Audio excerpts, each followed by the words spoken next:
नमस्कार मित्रों, छोटी कहानियाँ में आपका स्वागत है। दोस्तों, क्या आप जानते हैं कि सबसे बड़े भक्त हनुमान को पवन देव के पुत्र के रूप में भी क्यों जाना जाता है? तो आइए जाने राम के सबसे बड़े भक्त की जन्म कथा के बारे में। राम भक्त हनुमान का जन्म महाराष्ट्र के त्र्यंबकेश्वर के पास अंजना नामक एक मादा वानर और केसरी नामक एक नर वानर से हुआ था। वेदों के अनुसार उनकी मां इंद्रलोक की एक खूबसूरत अप्सरा, जिसका नाम पुंजिकस्थला थी, जो एक श्राप के कारण एक वानर महिला के रूप में पृथ्वी पर पैदा हुई थी। भगवान शिव के अवतार को जन्म देने पर उन्हें इस श्राप से मुक्ति मिल जाएगी। श्राप के कारण पुंजिकस्थला का जन्म वानर राजकुमारी अंजना के रूप में पृथ्वी पर हुआ। उनका विवाह वानर सरदार और बृहस्पति के पुत्र केसरी से हुआ था।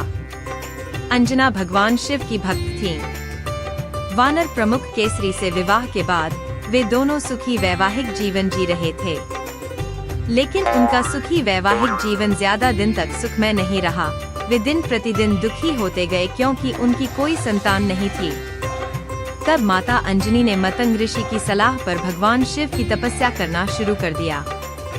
12 साल बाद भगवान शिव माता अंजनी की तपस्या से प्रसन्न हुए और उनसे पूछा कि उन्हें क्या वरदान चाहिए। भगवान शिव की भक्त होने के नाते माता अंजनी ने भगवान शिव को उन्हें पुत्र के रूप में प्राप्त करने की इच्छा प्रकट किया। भगवान शिव ने उनकी इच्छा को स्वीकार कर लिया और देवी अंजनी से कहा कि वह घर जाकर उनकी वरदान की प्रतीक्षा करें, क्योंकि जल्द ही भगवान शिव उसकी इच्छा पूरी करेंगे।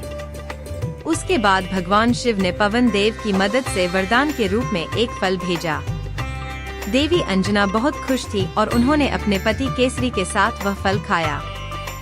जल्द ही वह शुभ दिन आ गया। चैत्र माह के मंगलवार में पूर्णिमा के दिन देवी अंजनी ने वायुदेव की मदद से भगवान शिव के अवतार के रूप में एक दिव्य पुत्र को जन्म दिया। राजा केसरी ने अपने पुत्र आंजनेय कहा और दोनों ने उनके पुत्र का नाम मारुति रखा।